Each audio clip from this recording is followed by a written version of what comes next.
Good evening. I am Waterford von Nigelberry, noted documenter and cheese enthusiast. Perhaps you've heard of my previous BBC specials, Pac-Man Fever, I Ain't Afraid of No Ghosts, and Centipede Gonorrhea, the Itchy Killer. But now, I've come across the pond to America, where a new disease is spreading, and spreading fast.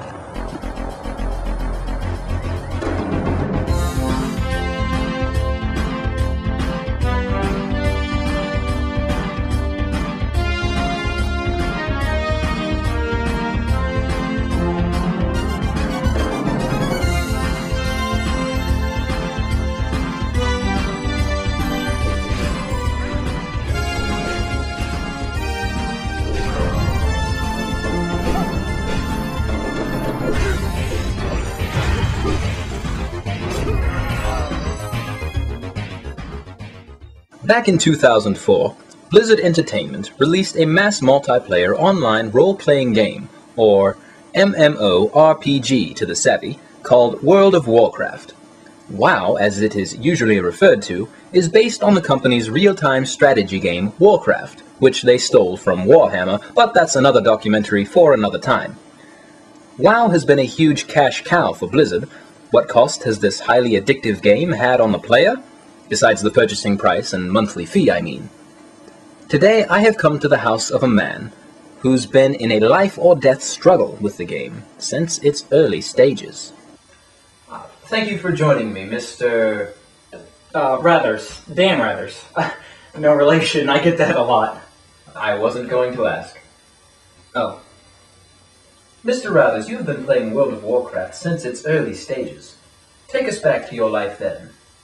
Well, it was the summer of 2004. I had just signed up for the beta.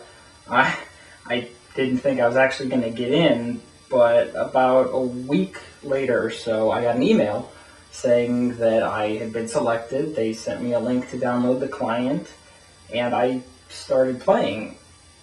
That's probably when it began, the downward spiral of my life.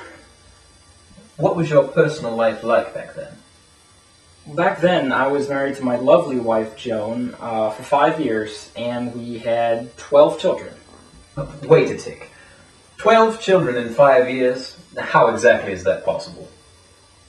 Well, she brought in 2 from her previous marriage, and the other 10, I don't know.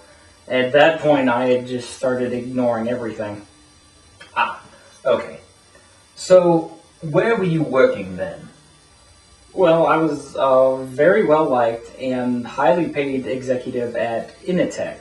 I made about $3.4 jillion a year, making, well, it's not important what they make.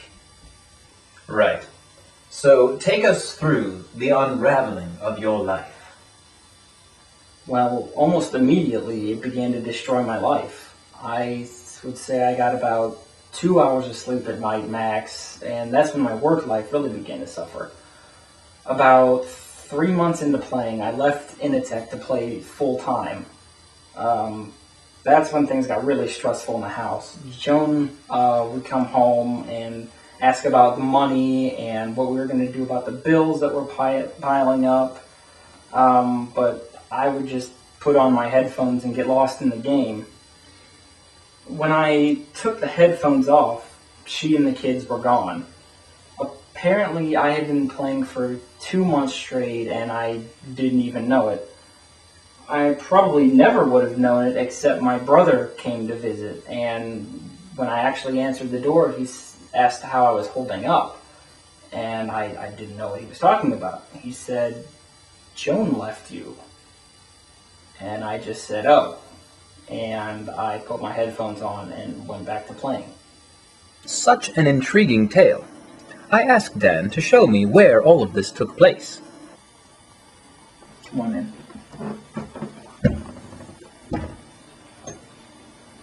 And this is where the past few years of my life have been spent. In this chair. As you can see, with my diet changed with such little physical activity, I was able to survive off of soda and townhouse crackers. Oh, and the occasional rat that would wander in. And my room is just a complete mess. I usually just wear whatever I pick up, and it's just a complete disaster. It's truly amazing that someone can live in these horrendous living conditions.